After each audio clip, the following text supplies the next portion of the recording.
Hey everybody, welcome to part 2 in a series of videos for Fury of Dracula. Now this is a team-based game of deduction and hidden movement for 2 to 5 players, where one player is going to control the evil Dracula and the other players are going to control the hunters. Now this game is balanced for exactly 4 hunters, so if you're playing with less than 5 players, it is going to be mandatory that somebody's going to have to control more than one hunter. Again, it's balanced for 4, so you don't have much of a choice there, but one person gets Dracula and the rest of the players get to split up the hunters, who are trying to track down Dracula and drive a stake right through his heart. Now this game is played with Dracula, who is trying to win the game by trying to get 13 influence.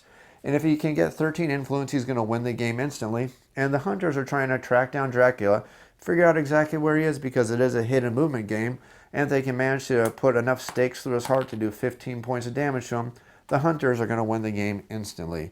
Now there's a couple of different ways that Dracula can raise his influence, and this is also a time pressure game because the hunters are trying to beat a clock, because as time goes by, it's going to get easier and easier for Dracula to start amassing influence. Matter of fact, it's going to get to the point by the time if we manage to get to 4 weeks, it's going to be so easy for Dracula to get influence. If he hasn't won by the middle point of the 4th week, it'd be very amazing for that to ever happen. So players pretty much have 4.5 weeks to track down the evil Lord of Darkness, put a stake through his heart, and win the game. So there's a couple different ways that Dracula is going to manage to amass some of this influence that he's going to use to manage to beat the hunters. The first way that he can amass some of this influence is by defeating the hunters.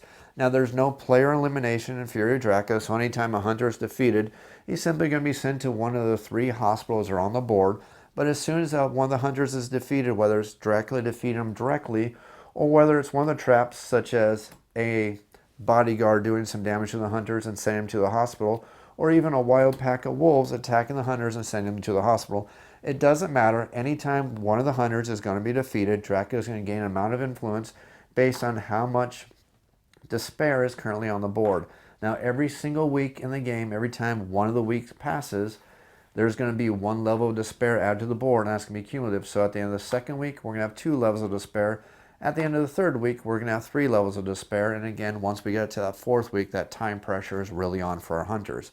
Anyways, anytime one of the hunters is defeated, Dracula is going to gain an amount of influence based on the amount of despair plus 2. So if we're currently in the 1st week and there's no despair tokens on the track, Dracula is simply going to gain 2 influence every time one of the hunters is defeated. But if we happen to be in the 3rd week, ending the 3rd week and starting the 4th week, that means that there's 3 despair tokens on the board every time Dracula defeats a hunter, or somehow a hunter is defeated by one of the cards. Dracula is going to gain 5 influence, again guaranteeing that the end of the game is going to be quickly arriving, and our hunters are probably going to lose unless they do the Hail Mary play and get that final stake into Dracula's heart and winning the game. The second way that Dracula can gain influence is by maturing vampires. Now, like I said, this is a hidden movement game, and the players are never going to quite know where Dracula happens to be because Dracula is going to be playing these cards down. They're going to show his current location, and they're going to be along this track right here, which is where Dracula is currently laying out his hideouts. Now he has his hideouts and he has his lairs, and I'll explain the difference of those in just a couple moments here. But basically, every time Dracula is going to move to a location, he's not going to move his miniature, because obviously if we move the miniature, the hunters are obviously going to know where he's hiding at, so that's not how it's going to happen. Basically, we're going to be playing these cards down, and every time we lay down one of these cards, that's going to show Dracula's current location.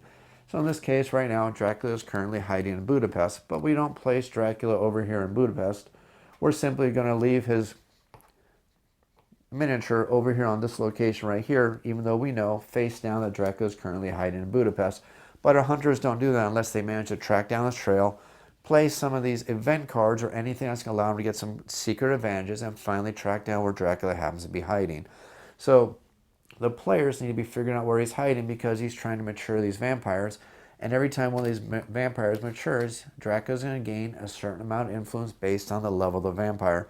Your basic new vampires, anytime they mature, is going to give Dracula 3 influence. Anytime a reckless vampire is matured, he's going to gain 4 influence. And anytime an aristocratic vampire is matured, Dracula is also going to gain 4 influence. And now remember, as soon as the influence track reaches level 13, it doesn't matter how badly hurt Dracula is, as long as he is not defeated and doesn't have that 15th point of damage on him, as soon as he reaches 13 influence, Dracula has won the game. There's 2 other ways that Dracula can gain influence. The first of those 2 ways is that he can bite the hunters directly with his fangs, or one of his reckless vampires can also bite one of the hunters. Of course, that's also going to give Dracula 1 point of influence. And as I mentioned earlier, once we start the 4th week of the game, every single day when Dracula moves to one of these land locations, and I emphasize the land locations because the sea locations does not do this, but every time Dracula moves to one of these land locations, starting with the 4th week, and every time he does that, he's going to gain exactly 3 influence, pretty much guaranteeing, like I said, once the 4th week comes around, Dracula is pretty much a shoo-in for winning the game, unless the hunters manage to get very lucky, track him down, and slay the beast before he can bring his dark influence all across of Europe. Every single player is going to get a miniature, and they're also going to get a card representing their hunter or their Dracula character on the board, although Dracula doesn't move around too much unless he's discovered in one of the cities, but we'll get to that in just a couple moments. But every one of these characters is going to have a number on the upper left-hand corner letting them know what order they get to activate in, and this is the activation order every single turn. You can't break this order. It's always going to be Lord Galderring who's going to go first, and Mina is always going to go last unless you play the event card that allows you to break that order. Additionally, every single player is going to have a spot for their amount of event cards they can carry, and every character can only have a maximum of 3 event cards unless you're Dr. John Seward, who can actually carry 4 event cards. Every player is also going to get a spot to lay all their item cards. Every character can have up to 3 item cards, again, except for Dr. John Seward, who can have up to 4, and again, he has a little reminder with 4 cards down here to let you know exactly how many he can have. Every one of our hunters also has a certain amount of life points, so when they take that many points of damage, they've been defeated. Of course, there's no player elimination in this game, so instead of just being removed from the game, if they're defeated, they're just going to go to the nearest hospital. And I'll explain hospitals a little bit later. And also, you're going to see that every one of these hunters has a spot to place a bite marker. And additionally, Van Helsing actually has a spot for 2 bite markers, and bites are very, very important for the game. Now, bites are extremely important for our hunters because if they ever happen to have at least 1 bite marker on them, and there's going to be cards that Dracula is going to play that's going to allow him to bite some of the hunters, or there may even be encounter cards that allow them to bite the hunters. But if a hunter has at least 1 bite mark on them, they're forced to play with 1 event card face up at all times, and they're also required to play with 1 item card face up at all times. That's going to be played face up for that hunter, but the thing you need to realize is that Mina Harker always has a bite mark on her. So Mina Harker, every time she has an item card and every time she has an event card, she is required to keep at least 1 of them face up. Her other 2 cards she can keep hidden, but since she starts the game with 1 bite marker and that bite never goes away, it's one of the disadvantages to make up for her very powerful ability that Mina Harker does have. Now, the other thing you need to realize about these bite marks is if you ever receive a bite and you don't have a spot on your board to place the bite mark, which is good for Van Helsing, not good for all the other hunters who only can have a maximum of 1 bite mark. But if they're ever required to place a bite mark and they're unable to do so because their bite spaces on all their hunter cards have already been filled up, that hunter is immediately defeated, even if he hasn't taken a total amount of wounds, even if he only has 5 wounds and yet he can take 11 before he's defeated. Once he gets a bite and he doesn't have a place to place that bite, he's immediately defeated. He immediately goes to the hospital and he immediately suffers the effects of losing all his item cards, all his event cards. He's going to remove all the bite marks. He's going to remove all the damage. But basically, everything he's acquired is basically going to be removed, and he's going to end up going to the nearest hospital where he gets to recover and come back into the game on the next dawn phase. So it's very, very important to make sure if you have a bite, don't get another one, because no matter how many wounds you have left, if you get another bite and you don't have a place for that bite, you're going to be immediately defeated and sent to the nearest hospital. Every one of our hunters also has a special ability, and they're all unique for all of our hunters. They all have different life points, anywhere from 8 to 11, and they all have their special abilities. And there's also a nice turn sequence reminder for all of our players in case they forget the turn sequence, which is really nice when we're first learning the game.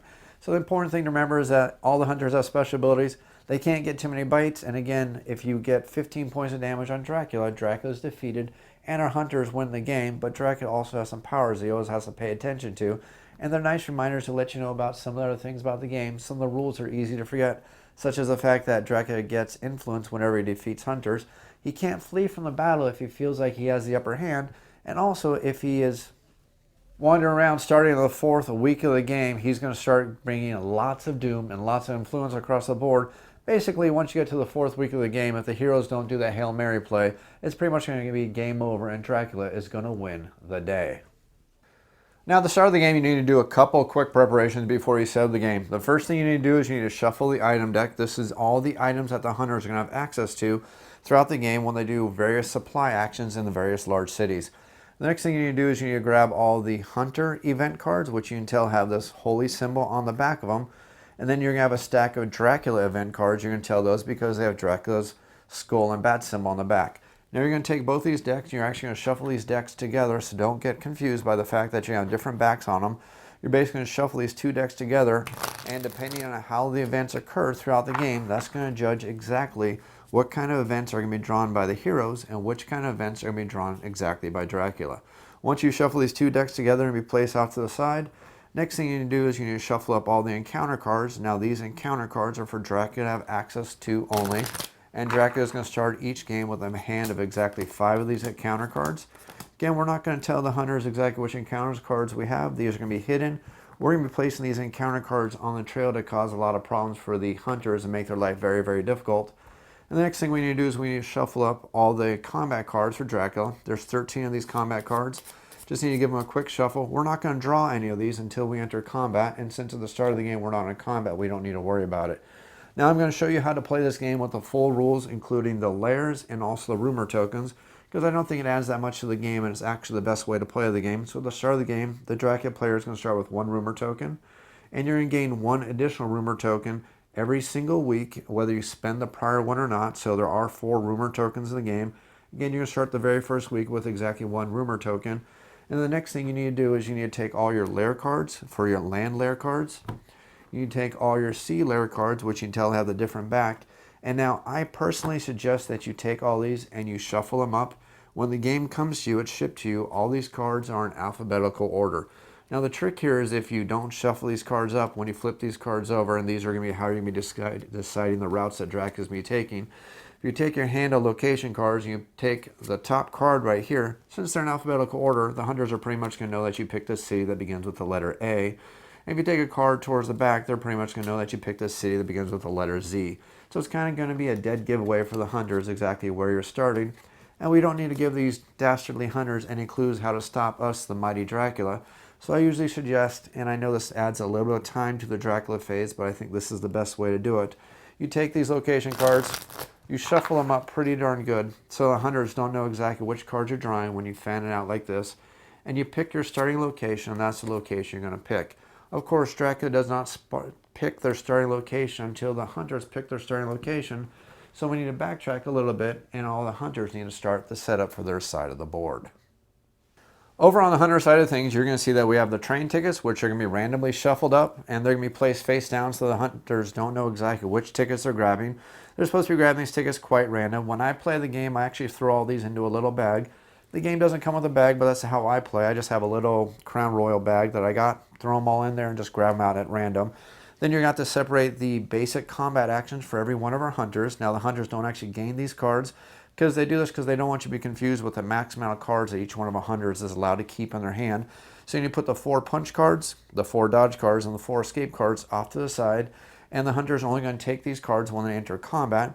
Then every single player needs to take one of these action reminder cards, remind of the actions that they have available to them. Every single player is going to pick one of their hunters, or if you have less than 5 players, one of the players is going to have to take multiple hunters. Then every single player in player order, and every one of these hunters you'll see has a number in the upper left-hand corner, 1, 2, 3, and 4. That is the player order. That's the order these hunters need to activate every single turn, unless you just play one of the event cards that allow you to break the rules, and there are some event cards that do allow you to break that rule. But in player order, every single one of the players needs to place their hunters on the board in any one of the cities that they choose. Now, as you get more advanced with the game and you start understanding the rules and the tactics of the game, you're going to start understanding the better locations, understand the choke points on the maps, and understand that it's always good to have a hunter close by for Mina to use Mina's special ability earlier in the game and start ruling out some of the regions that Dracula's not hiding in. Remember, as a hunter, you need every single advantage that you can get a hold of in order to track down Dracula, who can do a very good job of playing cat and mouse, whether he's the cat or whether he's playing as the mouse. Once all the hunters have picked their starting locations, and I usually like to suggest for new players when they're first learning the game, that since you want to be doing as much movement as possible, it's usually a good idea to pick some of the smaller cities. That way, when your turn comes around, you can move and start ruling out some of the locations that Dracula is hiding. And on top of that, you can actually move to the larger cities, because in the larger cities, those are the only places you get the item cards. But I don't want to get ahead of myself. Just a small suggestion for new players is usually a good idea. When you're first learning the game, I like to suggest picking some of the smaller cities as your starting locations, start ruling out the locations that Dracula can hide. Once all the hunters have their locations, Dracula is going to grab all his locations and his city locations only. which means you cannot pick Castle Dracula, and you know it because it has a different back, and that's Castle Dracula. You also cannot pick a C space, and you know C spaces because they have the blue backs versus the red backs. Anyways, Dracula needs to go through his whole deck of locations, and he needs to pick a city, whether it's a small city or a large city, and that's the city he's going to start in. The only trick is, again, you can't pick Castle Dracula, you cannot pick a C space, and you can't pick a space where a hunter currently resides. So basically, you need to look at the board, and if we want to avoid telegraphing with our eyes, the Dracula player does have access to a mini-map that they can stare at and figure out exactly which location where they want to start. Now, when I give my full review of the game, I'm actually going to give you a tip I like to play with using a screen and some little tokens to mark things down. I'll show you that when I do the full review. I just don't want to confuse things with things that are not included with the base game. But anyways, once Dracula has decided on their location, where they want to start, they're going to fan through the hand of cards.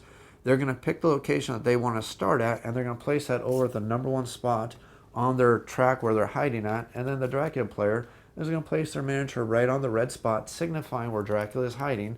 That's going to be Dracula's starting location. We're now ready to begin the game. Fury of Dracula is played out over rounds. You basically have a day phase, a night phase, and then Dracula gets his chance to interact. Basically, at the start of the game, we're going to ignore the dawn phase because there's no reason to have the dawn phase, but in future turns, every single day is going to start with the dawn. During the dawn phase, if Dracula happens to be in the same location as a hunter, because this card right here happens to match a location and the hunters have been in that location with Dracula, they're obviously going to have a combat. And I'll explain combat a little bit later, but I just want to explain to you this is when combat does occur. Also, at this point, if there are any heavenly host tokens on the board, they're going to be removed from the board at this point. And once the dawn phase is over, if there's no combat and there's no heavenly host tokens, we're basically going to move from the dawn phase and we're going to move on to the day phase of our turn.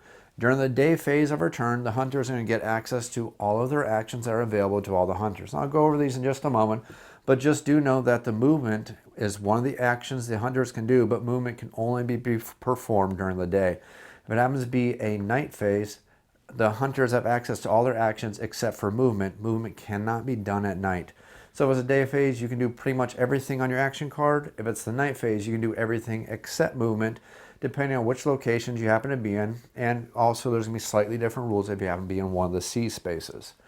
After all the players have done one day phase, and basically this is going to occur in player order. So the start of every single day phase, first Lord Godalming is going to get a chance to go, then Dr. John Stewart's going to go, Dr. Van Helsing's going to go, and then finally Mina Harker is going to get a chance to go. Now all the hunters have to activate in player order, and this order cannot be changed at all unless one of the event cards comes into play that does break that rule. And there's one thing I should mention right in here and right now. There are cards in this game, event cards, that are going to break some of the rules. Rules on cards change up the game rules, and the rules on the cards always trump any rules that happen to be in the rule book. So again, like I said, the players have to activate in player order, and it's going to be 1, 2, 3, 4. If you forget, they're all marked on the upper left-hand corner of every single one of these cards. And on a hunter's turn, they're basically going to take one action, and it's any one of these actions listed on the card right here. They're simply going to perform that one single action, and then their turn is going to be over. We're going to move on to the next hunter, and all four of the hunters are going to do those various actions, one action only. And then we're going to flip over the time dial, which is going to be the dusk phase. And then we're going to have the dusk phase, where we're going to do a little more cleanup, and then we're going to come to the night phase. Now, during the dusk phase, we have a little bit of cleanup. First of all, if we're in the dusk phase, and again, if Dracula happens to be in the same location as a hunter, this is when combat's going to occur. Now, I want to emphasize this because this is very important. It's sometimes this rule that people can occasionally overlook when they're playing Fury of Dracula. Combat never occurs during the day, and it never occurs during the night. It always occurs during the dusk, and it always occurs during the dawn phase, unless there's a card, one of these event cards or encounter cards that are going to break the rule. Now, there are some encounter cards that break the rules, such as Reckless Vampires, but I want to confuse things. But basically, players are only going to have encounters with Dracula during the dusk and during the dawn. Once we get past the dusk and dawn, we're going to move to the true day and the true night phase. Now, during the dusk part of the turn, that's also when, if there's any thunderstorm tokens, any fog tokens, or any tokens like that, or any roadblock tokens, Dracula needs to remove, and this is Dracula player's choice. So if we happen to have 3 storm tokens out on the board in various Cs, Dracula is going to pick one of those tokens of their choice, and they're going to remove it from the board. Same thing happens to go for roadblocks. If we have a couple different roadblocks that we've managed to create on the board, and I'll explain roadblocks in just a moment here, But Dracula is going to pick one of those roadblocks and remove it from the board. The rest of the roadblocks are going to stay. Of course, future turns may cause them to be removed during the dusk phase. Once that cleanup's been done for the dusk phase, we're going to move on to the night phase, where all the hunters are again in hunter order, 1, 2, 3, and 4. They're each going to take one single action. Now they can do, again, any one of the actions available to them, except for movement, because during the nighttime they cannot do any movement at all. Once all the hunters have done their night phase, it's now time for Dracula to do his turn. For Dracula's turn, he is simply going to know where he is on the board, because he knows his current location will be this card right here. In this example, Dracula is currently in Athens, but again, this card is placed face down, so the hunters have no idea where Dracula is currently hiding. So if we look at the board right here, we see that Athens is currently located right here. Now, Dracula can only travel two different ways. Dracula can travel by road, which are these red lines, and Dracula can travel by sea. Dracula is never allowed to travel by railroad tracks, whether it's the yellow railroad tracks or the white railroad tracks. The only way Dracula can travel is by roads and by sea. So if we see that we're currently in Athens, again, the players don't know this, only Dracula player knows this, we know that we can go from Athens and we can travel all the way over here to Valona, which has a port which we use to access the sea. Or since we're currently in Athens right now, we can pretty much go out to sea and enter the sea right here. So what we need to do is we need to figure out if we want to travel out to Valona.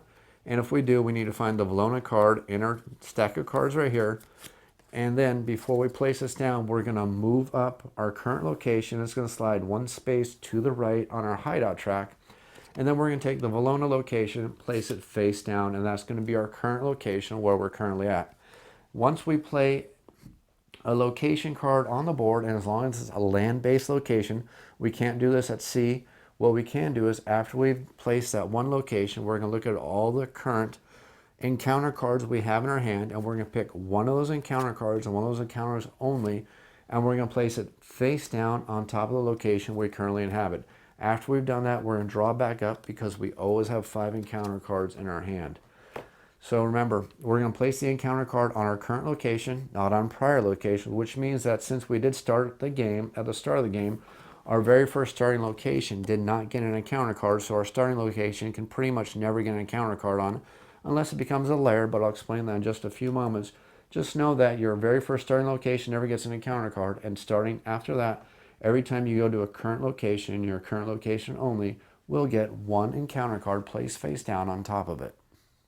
After Dracula places his encounter card on top of his current location, if he wants to, he's free to spend one of his rumor cards, and he can place one of these rumor cards on any one of the first 3 locations that he currently has in play on his hideout track. And again, there's 6 locations on their hideout track, so you can do that on any one of the first, second, or third locations. Now, the reason why you want to play these rumor tokens is if you play one of these rumor tokens on one of your vampires as an encounter, again, these are placed face down, so the players don't exactly know where your vampires are. But if you happen to play a vampire and you place a rumor token on that vampire, and that vampire manages to make it off the track without being defeated by one of the players, you're going to get some extra influence on the influence track, and that's going to be on top of any influence you may have gotten from maturing that vampire. So if you happen to mature a reckless vampire who gives you 4 influence, plus there's a rumor token on top of that vampire, it'll be a total of 7, because your rumor tokens give you a bonus of 3. But the rumor tokens are kind of a bluff, because if they're not played on top of a vampire and they happen to move completely off the track, they actually don't give you any benefit at all. So you can kind of use these as a bluff to kind of trick the players into going to certain cities that they think there might be a vampire at, when there's no vampire there at all, because you play that rumor token as a complete bluff. The game is going to continue to be played like this over rounds. You're simply going to start every single day with the dawn phase, and during the dawn phase, the time counter is going to be advanced. If Dracula happens to be in the same location with the hunter during the dawn, there's going to be a fight during the day phase between the hunter and between Dracula on that location. After you do that, you're going to remove any heavenly host tokens that may be on the board. Then you're going to start the day phase again. Then you're going to go to the dusk phase, where you're going to remove 1 fog, 1 storm, and 1 roadblock from the board, and Dracula gets to choose which ones are removed from the board. And then we're going to move to the night phase, where our hunters do the night phase. After the night phase, we're going to move to the Dracula phase, who's simply going to play another location, play another encounter, possibly play another rumor token if he happens to have one. And we're going to keep doing this, going constantly around, going around the board until a complete week has been finished. Once a complete week is finished, and there's a nice reminder in case we forget, we're going to add one of these tokens onto the board, letting us know that we're ever so much closer to Dracula spreading his influence, his dark ways across the entirety of Europe. This is going to keep going on for multiple weeks until either the hunters manage to stake Dracula permanently, doing 15 points of damage to him, or Dracula manages to get his influence track all the way up to 13, winning the game. Now that you understand the basic flow of the game, I explained to you exactly how all the different actions that our hunters and that Dracula can perform and how they're going to affect the game. First thing you need to understand is that there are some differences, especially for the hunters, between them when they take their actions during the day phase and when they take their actions during the night phase. So I'm just going to go through all the actions and tell you the differences, what happens between the day and the night phase. The first action that all of the hunters can perform is they can do a move. Now again, don't forget you can only move during the day phase, so if it does happen to be the night phase, movement is not an option for any of our hunters. So the hunters have a couple different ways that they can move in the game. Now there are some item cards such as horses which can allow them to break the movement rules just a little bit, but they're explained pretty darn well and they tell you exactly how to do their movement. The first kind of movement a hunter can do is they can follow any one of these red trails which happen to be the roads. You have the red trails which are your roads. You have your white trails, which are your white railroad tracks, and then you have your yellow railroad tracks, and I'll explain the difference between those in just a moment. So for your basic action, if you just want to do a move, and again, this is only during the daytime, this is for land movement only. If you want to move by land, you basically pick any city that you're currently in and follow any one of the red roads that connect it to another city. And then one of two things are going to happen. If you move over to the next city, and Dracula does not have one of those locations as one of his 6 locations on his trail, nothing's going to happen. And then your hunter's turn is going to be over. But if you happen to go to a city that is currently one of the locations that Dracula has visited within the past 6 moves, or happens to be one of Dracula's lairs, and I'll explain lairs in a little bit here, I don't want to jump ahead of myself, but that location is currently one of the locations that Dracula has visited, Dracula is required, and this is mandatory, he has to reveal that location card and show it to all the players and leave it face up so the players can know where exactly Dracula has been. Now this is a huge clue for all of our hunters where Dracula could possibly be, what paths he can take, and where he may be going. Because one thing you need to understand about the Dracula movement cards is that there's only one single copy of every single city, one single copy of every ocean space, and when these location cards are laid down, Dracula cannot go back to that location until it moves all the way off the track and is returned into Dracula's hand. So we do know that in this example that Dracula at one point traveled through Sarajevo. So we look at Sarajevo and we can figure out that the cities that connect to Sarajevo, and we as players can try to make an educated guess of where Dracula could possibly be. So we know that Dracula happens to be within 3 cities currently of Sarajevo. So he could all the way be over here in Nuremberg. He could possibly be in Vienna if he would have taken Zagreb to Munich all the way to Vienna.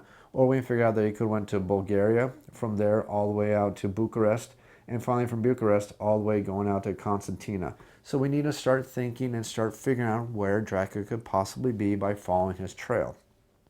So if we do happen to go to a city where Dracula currently has been and we have revealed that location, the Dracula player needs to make one of 2 decisions.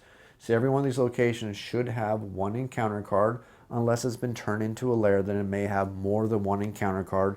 And the only way a location can ever have more than one encounter card is if it happens to be turned into a lair, and that's the only way it can happen. So at that point, Dracula needs to make a decision. They can ambush with this encounter card, or they can decide not to ambush with this encounter card. Now, if Dracula decides that they don't want to ambush with this encounter card, they have to make the decision right then and there. They can't ambush at a later date unless another hunter moves into that city also. If another hunter enters that city, then Dracula can again make the decision if they want to ambush the hunter with this encounter card, or again choose not to ambush the hunter. Now there's a couple different reasons why you do and you do not want to ambush the hunters, and it depends on exactly what kind of an encounter card is currently present in that location. If it happens to be a vampire, unless it's a reckless vampire, it's probably a good decision for us to leave that encounter card face down to force that hunter waste an action doing a search trying to figure out exactly what kind of card that may be there. Or you may also want to be doing a bluff to again force the hunters to keep them off their toes, force them back on their heels so they don't know exactly which best decisions to make on their turn. And again, it's all part of the strategies, and the more you play the game, the more you understand when you want to bluff, when you don't want to bluff, and when you do want to ambush, and when you don't want to ambush. So basically, if Dracula decides to ambush, they are going to reveal one of the cards, and if there are multiple encounter cards there because that location was turned into a lair on a prior turn, then you can have multiple encounters and Dracula can choose to ambush with some of the cards, all of the cards, or none of the cards. Again, that's completely up to Dracula. So if Dracula does decide to ambush with that card, we're going to read the top part of the card only, the lighter colored text, and we're going to do exactly what that says, whether it says we're going to delay the hunters, whether we're going to start a fight with the hunters, or we're going to attack them with some rabid wolves, or we're going to send a mob against them. It's going to be pretty well explained on this card exactly what's going to happen. Now, if we reveal this card, the bottom text, the matured effect, is not going to happen for this card because every single encounter card, unless it says otherwise, or it happens to be a vampire card, after it's resolved, after we use it for its ambush action, it's going to be discarded and put in the discard pile. Now, I want to reemphasize, the only cards that will ever stay on the location after they're revealed are vampire cards, or cards that specifically say that this card, once it's revealed, stays at this location. For example, the Rats card says that once this card has been used for an ambush and revealed, it stays at this location unless the hunters do a specific action. And I believe it's a pistol or a rifle. No, that's a saboteur. For a saboteur, if you play a pistol or a rifle, it chases out the saboteur. Otherwise, it stays at that location. Once we decide to do the ambush, we're going to carry out the action. If we decide not to ambush, we're going to leave that card face down on that location. Again, forcing the hunters to waste a search action if they want to figure out exactly what that encounter card does. The next way a hunter can move is they can move by sea. Now, to move by sea, they have to be currently in a location that has an anchor symbol on it. That's going to allow them to move by sea and enter a sea location. Now, some cities are actually connected to multiple oceans, so they can actually access different seas just by accessing those cities. And there's one or two cities. No, there's one city I know of for sure. I think there's a second city that allows you to access two seas. But you basically see like this city right here, Calgary, allows you to access the Mediterranean and also allows you to access this sea over here. So if we happen to be in this location right here, we can decide to set sail and head to the Mediterranean, or we can access this sea if we want. And all these seas are separated by these dotted lines to let you know exactly where the sea spaces are.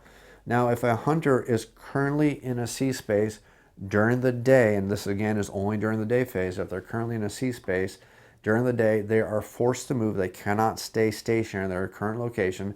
They have to either pick an adjacent sea space to enter, or they have to go into a city, into port in one of the locations that's adjacent to one of these ports, and we know that because they have the anchor symbol on it. Now, if it happens to be the night phase and a hunter happens to be out at sea and out in the ocean, their turn is completely wasted. They cannot do any actions at all. They cannot heal.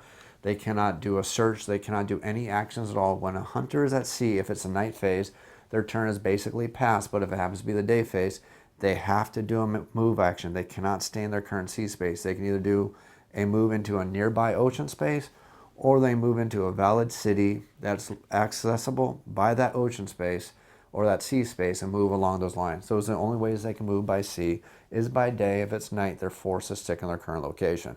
The final way a hunter can move is they can move by the railways. Now, there's yellow railways and there's also white railways. And the only way you move is by having these train tickets. The only way to get train tickets is by doing an action to get some of these train tickets. And they're going to be drawn randomly, but I'll get to that in just a moment. But you're going to notice that every train ticket has two numbers on it. You're going to have a number in white and you're going to have a number in yellow.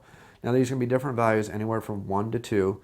And there's going to be some of them are just going to be 1, some are going to be 2, and it's going to be split different values just to randomize the game just a little bit.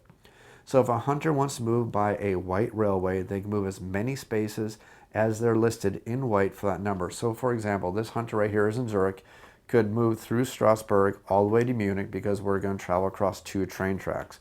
We could also go from Zurich all the way up here to Frankfurt because again, that's going to move across 2 train tracks. Both of them are white. But if a hunter wants to move across all yellow or a combination of yellow or white, they have to use a second number only, which can be more challenging because the second number is usually the lower number of the 2. So in this example, if I wanted to, right here, I can move from Zurich and go all the way to Milan.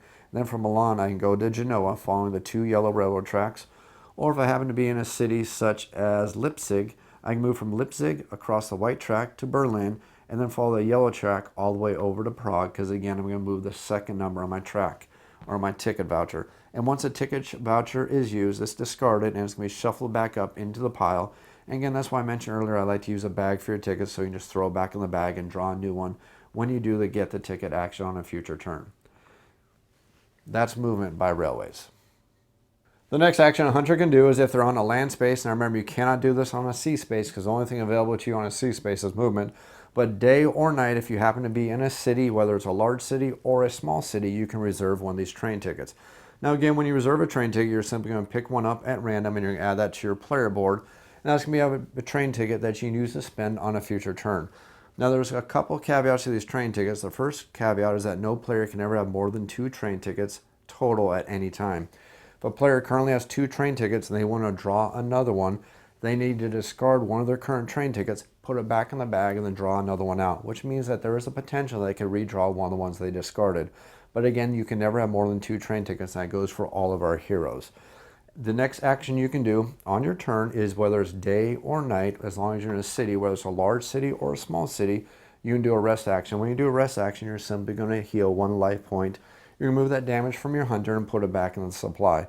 The next action you can do after a rest action is you can do one of your search actions. Now, a search action is only going to be done if you happen to be in one of the cities that currently is a revealed location and it currently has an encounter card on it. If you're currently in a city that is not revealed and does not have an encounter card on it, you're not going to search. It's going to basically be a wasted action because it's not going to accomplish anything for you.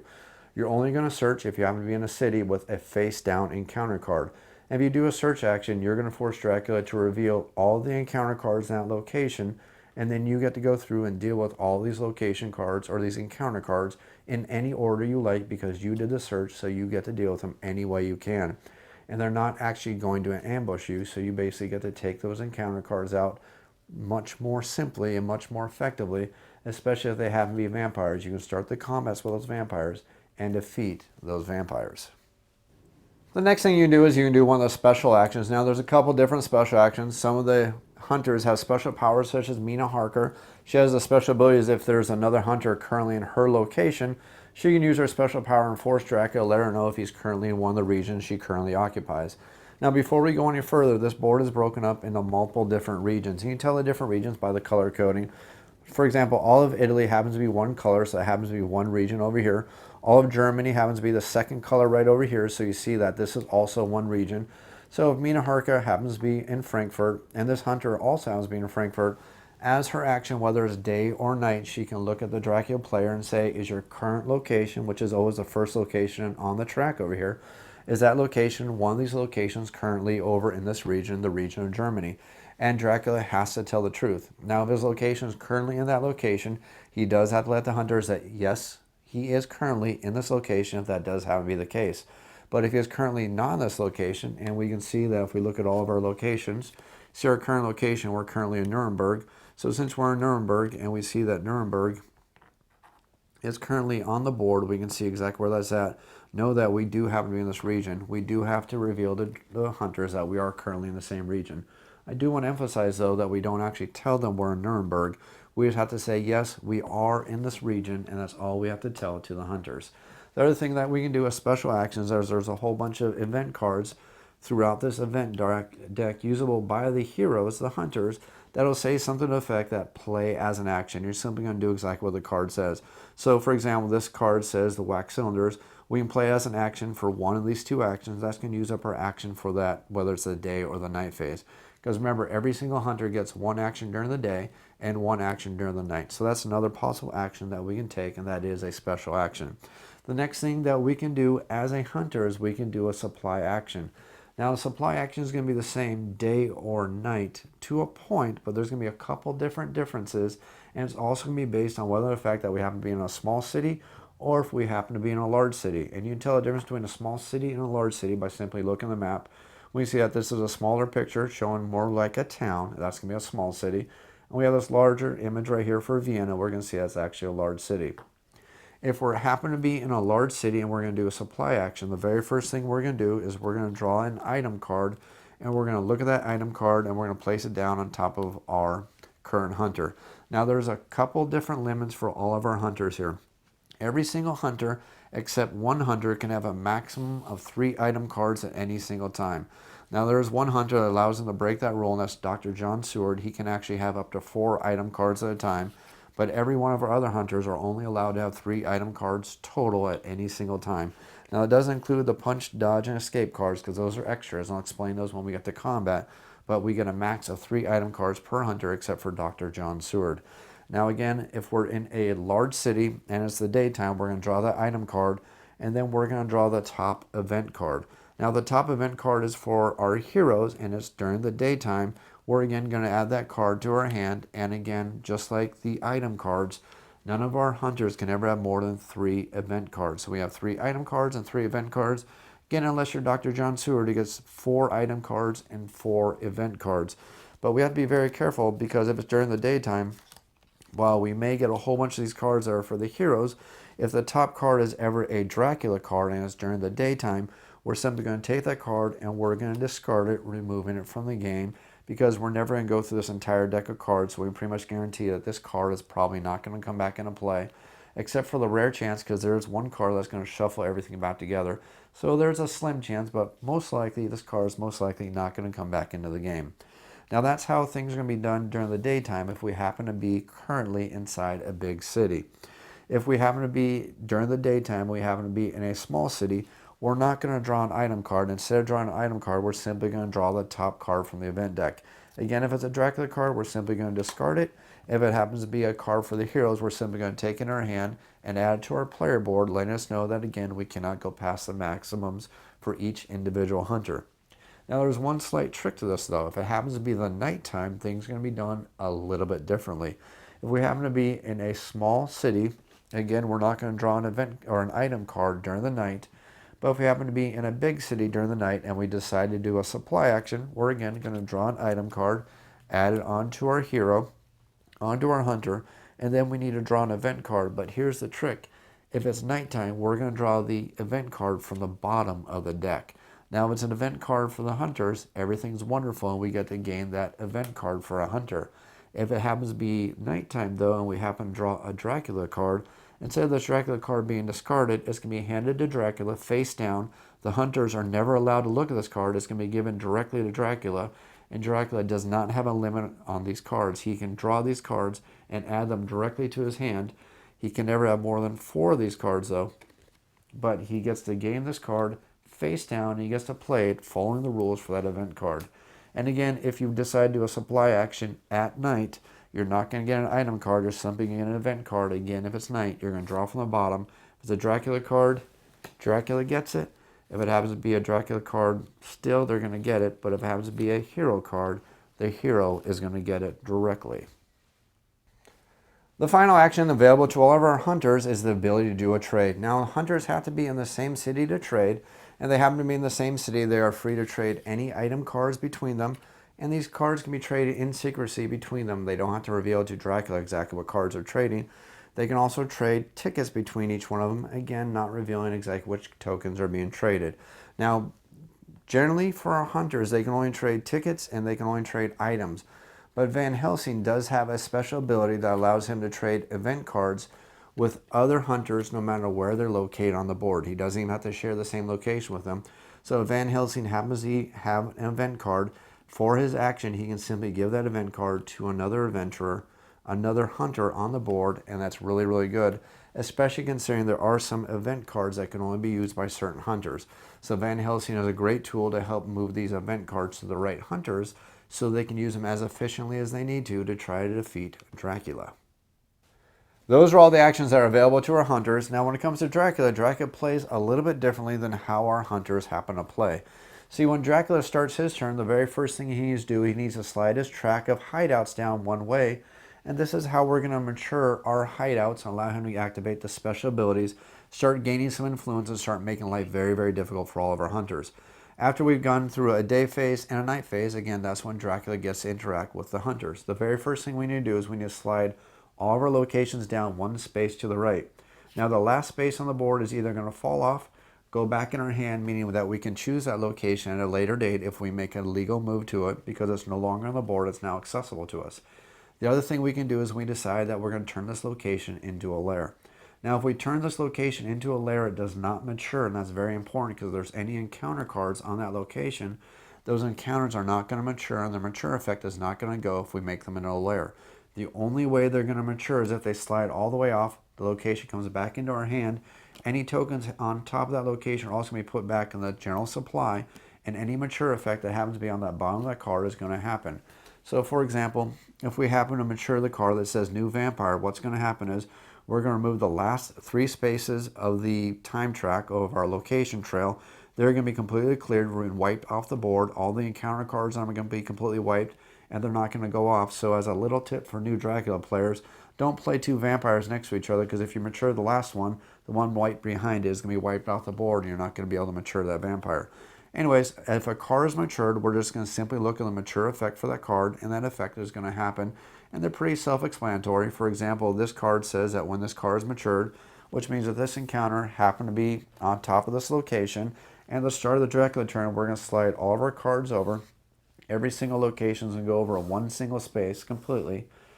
Once that's done, we're going to look at this card and we're going to decide that we're either going to turn it into a lair. Again, if we turn it into a lair, it does not mature. And we're going to place it on one of our 3 lair locations. We can never have more than 3 lairs at any time at all.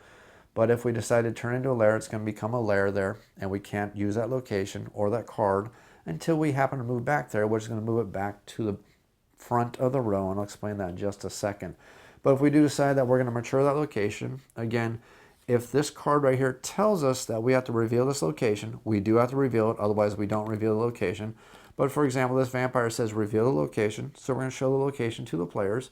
We're going to gain a certain amount of influence based on this card. For example, this one says we're going to gain 3 influence right there. And then we're going to wipe the last 3 locations from the track because that's what this card tells us to do. And then we move on from there. But if we decide that we're going to turn this location into a lair for some specific reason, we're simply going to leave these cards face down. This encounter is going to remain on top of this location, and we're going to move it to one of our lairs. The nice thing about creating a lair like this, and this is how we're going to get extra encounter cards on top of these locations. If we turn a location into a lair, we can place a second encounter card on top of that location. And then if we get a chance to move back to this location because we've been making some various movements along the board, and we happen to be in a city that's adjacent, for example, let's say Athens, and we're currently happen to be in Bologna right now, we can simply take Athens from this lair location, put it all the way at the front of our trail, showing we're at that location. Again, not revealing this location to the other players. And since we just added a location to the front of the track, we get to place another encounter on top of this location. And in this way, we can create some very large bombs that are going to cause a lot of chaos and a lot of destruction for our hunters. If they're not careful, they happen to stumble upon one of these traps with multiple encounter cards, which are going to make their lives extremely difficult. So the basic options you have as Dracula is you're either going to mature the location, look at the bottom of the card and do exactly what the mature card effect says, and then we're simply going to discard that card after we've done so. If it tells us that we have to reveal the location, we're going to do so. If we don't have to reveal the location, we're definitely not going to do it. Then we're simply going to slide all the cards over, move them 1 space down along the track. We're then going to pick out what our next location is going to be. And again, all of our locations have to be completely legal. So in this example, we happen to be in Athens. And since we just left Valona, we know that we can't place a Valona card because this card right here is Valona. We know that as Dracula. The players don't know that though. So the only option we happen to have left since we happen to be in Athens is we need to go to sea. And this is where things get very challenging for Dracula because anytime Dracula goes to sea, 2 things happen. 1, it telegraphs very, very well exactly where we're at because we see the sea locations have a different back. And the second problem that happens when we go to sea, when we go from land to sea, Dracula immediately takes 2 points of damage because remember, vampires really, really hate water. They're like part cat or something like that. So once we go to sea, we're going to take 2 points of damage. And if we go from a sea space to another sea space, we're going to take 1 point of damage. But if we go from sea back to land, we're not going to take any damage at all. So a trick we need to remember is that anytime we play a sea space, we never place an encounter card on it at all. And not only that, we're never going to place those cards out here unless we want to give our secrets away and let the players know where we're at, because once we go to sea, it's pretty easy for them to figure out where we could possibly be. Again, no encounter card. We're going to telegraph where we're going to be. We're also going to start taking damage. 2 points damage when we enter the sea space from land. If we move from sea space to adjacent sea space, we're going to take 1 point damage till we leave the sea space, find a nice port, and return to land.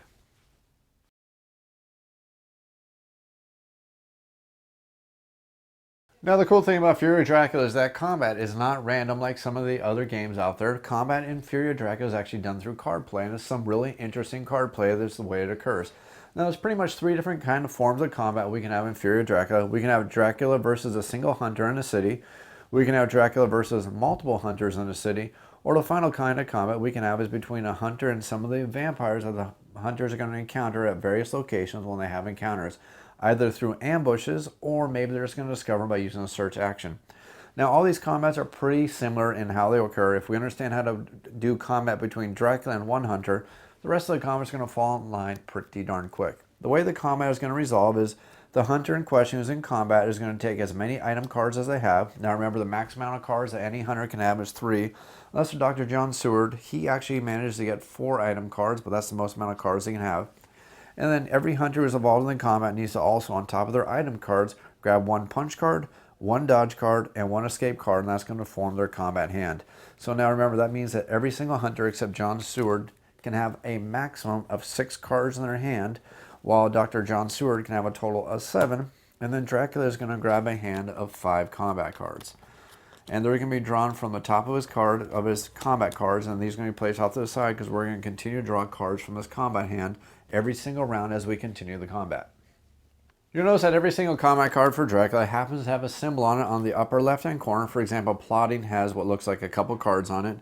Cards such as Strength has this fist symbol on it, and cards such as Claws have this claw symbol on it.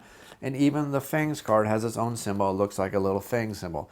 Now again, Dracula's going to draw a total hand of 5 of these cards at the start of the turn, and they're not going to show which 5 cards they've happened to draw.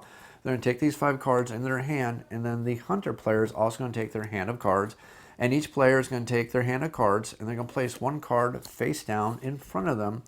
And then after each player has managed to place each card face down, they're then going to each reveal each of the played cards in front of them. And then what we need to do is we need to look at the banner on the played card of the hunter and compare that to the banner symbol on the card placed by Dracula. If the symbol on the banner matches the card on the Dracula card, that means Dracula card is going to be canceled. It's going to be flipped over and it's not going to have any effect. But if, for example, on this example right here, we see that we have the hand symbol here, and there's not a single hand symbol right here on this banner at all, that means that this card is not going to be canceled and its full effect is going to go off. So this Claws card is going to have its effect go off, and then afterwards, whether this card was matching the symbol or not, then the hunter's card gets to activate.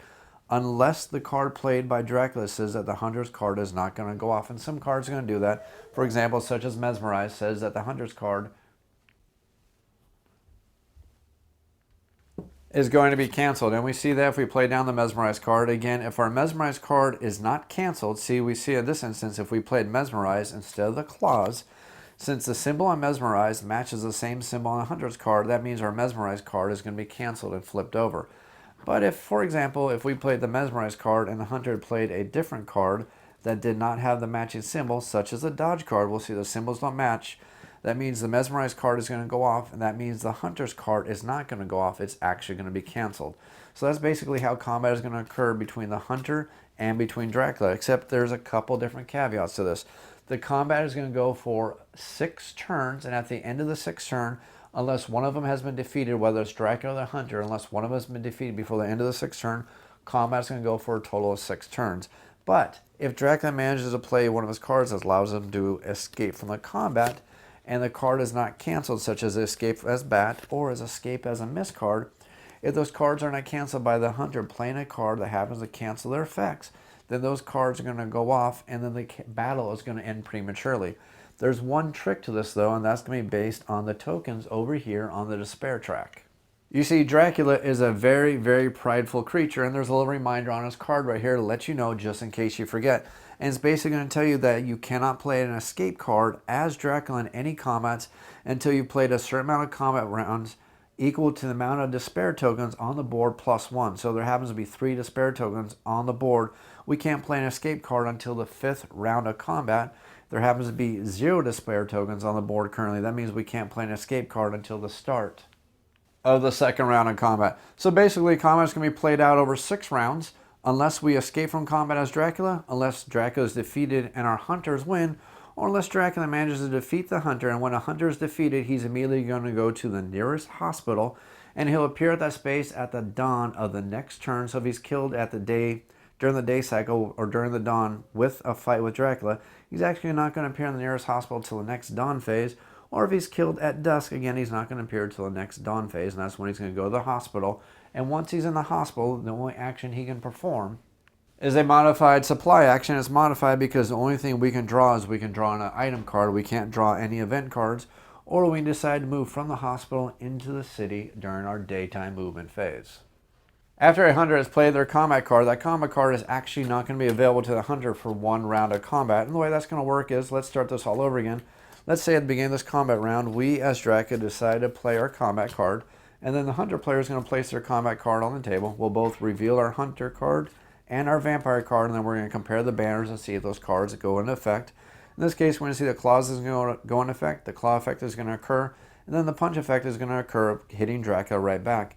And then this card is going to stay on the table, and this card is going to be flipped over again, so we track how many rounds of combat occurred. And then the hunter player only has his remaining cards to go through to decide to play in the next round of combat.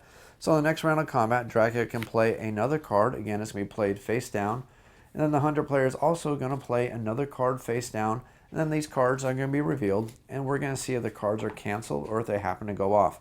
We're going to play a FANGS card as Dracula. We're going to see the dodge card is going to cancel the FANGS. So this is going to be canceled. It's going to be flipped over but left on the table to let us know that we've gone through 2 rounds of combat. And then this dodge card is going to stay on the table, but the punch card that we played the last combat round is going to go back into our hand, making it available for us for the next future rounds. Now this is very important to remember because we have lots of different kind of combat cards, and these combat cards are going to stay in our hand for the entire game unless something forces us to discard them, or unless they specifically say they're discarded after they're used. So for example, if we played a rifle 1 round of combat, the next round of combat we played a pistol, the rifle will come back into our hand, and that means it's available for us to play on a future round, which will put the pistol back in our hand. So Dracula needs to pay attention to what cards are being played by the hunters, so they make sure they're playing the right cards to defend themselves and protect themselves from the onslaught of the hunters. The next kind of combat we can have is between Dracula and multiple hunters, and this is where Dracula can be in a lot of trouble whenever he gets in combat with multiple hunters. Because when he's in combat with multiple hunters, he's going to have to face off against multiple cards played by the hunters, yet he can only stop or block 1 card played by the hunters. So when we get in combat with multiple hunters, every single hunter involved in the combat is going to have multiple combat cards. Again, they're going to have their basic escape, dodge, and punch card, plus any equipment cards they happen to have. And then Dracula needs to pick exactly which hunter he's going to be engaged in combat with. And that's the only hunter whose card is going to riposte or block Dracula's card, while the other hunter's card is going to go off no matter what kind of card Dracula plays, unless Dracula can escape from the combat. So in this example, let's say Dracula is here in this location, and Mina's set of cards is here, and this person's set of cards is here, and Dracula is in his little combat here versus these hunters. Dracula is going to decide that they're going to engage with Mina Harker, which means Dracula is going to play his card down on the table, and Mina is going to place her card also on the table, and then they're going to look to see which kind of cards are going to occur. But before we do that, this hunter also gets to place a card face down. So before we reveal any of the cards, everybody gets to place 1 card face down, and then Dracula announces that they are in combat, like we said with Mina Harker. So we reveal the cards. We're going to see which card Dracula played, and we're going to see what card Mina played, and we're going to see if they cancel each other.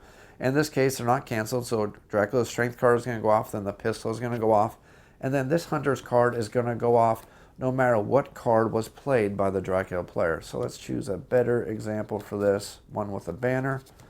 Let's say we played the punch card with this hunter right here. That means this punch card is going to go off, and it's also going to do its damage irregardless of the card played by Dracula. So that's the only difference between a fight between 1 hunter and Dracula or multiple hunters and Dracula. So as you can see, getting in fights with multiple hunters can be extremely dangerous for Dracula, because the hunters are going to get a chance to do lots of damage to Dracula, possibly taking him out because there's going to be multiple cards played against him, especially if there is 4 hunters in the same location. Dracula's going to get hurt very, very badly. Now finally, we have the combats between a hunter and between some vampires that happen to be on a certain location on the board. Now, the difference between a combat between a hunter and vampires that are revealed through ambushes or through search actions, and fights with Dracula in a location is a fight with Dracula is only going to occur during the dawn, or is only going to occur during the dusk, which gives the heroes, the hunters, chances to move about and possibly escape from those attacks if they can get out of the location before the dawn or the dusk location or combat phase happens to begin. But the difference is when we fight actually these vampires, when these cards are revealed, the combat is going to occur immediately, not when the dawn or the dusk phase occurs. And not only that, some of these vampires, such as a reckless vampire, if they play the FANGS card, they can also gain influence for Dracula, and every one of these vampires has a certain amount of life on them. If you are unable to defeat that vampire before you do that much damage and life to them, they're actually not going to be removed. They're going to remain in that location. That means that location may eventually move up along the track for Dracula, and that vampire still may mature, even though it may have damage on it. If you don't manage to defeat it before it matures off the board, it's still going to gain influence for Dracula, helping Dracula win the game. Now, there is one discrepancy in the rulebook, and I know how I'm playing it. I don't know if this is necessarily right, but there is 100% discrepancy in the rulebook. The rulebook says that these vampires, these creative vampires right here, cannot flee from a battle until the third round of combat. So until the third round of combat, you're not allowed to play an escape as a mist or an escape as a bat card in these battles with these vampires. And if you do, these cards are immediately canceled. But it also says in the other rulebook that you can't escape till the amount of battles round has occurred greater than the amount of despair tokens currently in the game. So I know the way I play it is they can't escape till the third round, but there is a conflict in the rule, and until we get official word from Fantasy Flight Games, I know which version of the rules I'm picking because it's easier for me to remember. Now, there's basically only two things left to explain to you, and you're pretty much ready to go and ready to play Fury of Dracula. The first thing left to do is explain to you is the power cards from Dracula. Now, Dracula gets 5 power cards, and they're actually going to be placed on his trail right here, which basically does mean that once they're placed down the trail, you're not going to have access to them until they manage to mature and get off the trail before you get them back in your hand. Now, the various power cards we have is we're going to have wolf form. And now when we play wolf form, we're going to place it face down on the board, on the trail, and on location. Then we're going to pick a city 2 locations away from our current location. So if we happen to be, let's just say we happen to be playing currently in Valuna, that was our last location, and we slid it over to the sideways. Our next location we can play could be up to 2 locations away from Valuna as our next location we can go to. So we make it all the way up to those locations, and we're going to place that location up to 2 spaces away underneath, or I'm sorry, on top of the wolf card to let us know where we're truly a move to. The next location card we're going to have is a misdirect, which is going to be placed down and be placed on top of a location, wiping that location out completely, removing it from the trail and removing a trail away from the hunters so they can't figure out where we are. Then after that's done, we're simply going to slide the cards over and we're going to play another location card down like we normally would onto the track. The next kind of card we have is we're going to have the hide card, which you notice has the exact same back as the other cards. So when we place it down on the board, the hunters don't know that we've managed to play a fake location. We actually haven't even moved. And even more, to add to the bluff, we can even place an encounter card on top of it. Unfortunately, this encounter card is 100% a bluff. It's not going to go off. So if a player manages to go to the city next to us, that city next to us is going to be revealed. And then we're also going to reveal the hide card to let the players know that we haven't moved at all. And we're still secretly really in this location right here. And the encounter card that's associated with the hide is then going to be discarded. Next thing we have is we're going to have the dark call card, which we're going to place down, and we're not going to play another location. The dark call is going to allow us to take a little bit of damage to start drawing some extra encounter cards, which is good if we don't have the encounter cards in our hand that we happen to need. And then finally we have the feed card, which we're going to play face down, and that's going to allow us to heal 3 points of life. Now again, remember, we're not going to get these cards back until they mature, slide all the way down the board, and then once they get off the board, they're going to come back in our hand, giving us access to these powers all over again. The final thing to explain to you is the concept of being delayed. Now there's going to be a lot of cards that mention being delayed. And when you're delayed, you're simply laid down on your side. But there's a trick to this. There are some cards that are going to say delay yourself to do some kind of effect of some kind. The trick is if you're already delayed, you cannot delay yourself again. And basically delaying means you're just going to miss out on action. When it comes time to perform your action and you're delayed, you're simply going to stand yourself up and you're going to move on to the next player in order. Remember to respect the order of the player numbers, again, unless you have that event card that allows you to break that rule. So I hope you enjoyed this tutorial video for Fury of Dracula. I went over a lot of details for a lot of components, a lot of gameplay, and a little bit of rules and a little bit of suggestions on how to play the game. Now, a lot of these rules are going to be referenced in the rules reference. From what I've taught you in this video, you should be able to play this game very, very well. And this rules reference will answer any questions I may have missed, because I don't want this video to be a 2 or 3 hour video, which is about how long Fury of Dracula happens to be. There's also a nice reference on the back of this rules reference that gives you a quick overview of how the turns are played. So between my video, the back of this, and these action cards, you should be able to figure out how to play Fury of Dracula very, very well. Hope you enjoyed this video. If you have any comments or questions, as always, leave them in the YouTube comments down below. You can also feel free to email me at offtheshelfboardgamereviews. That's otsbgr@gmail.com. As always, thanks for watching, and please hit that like button and please subscribe.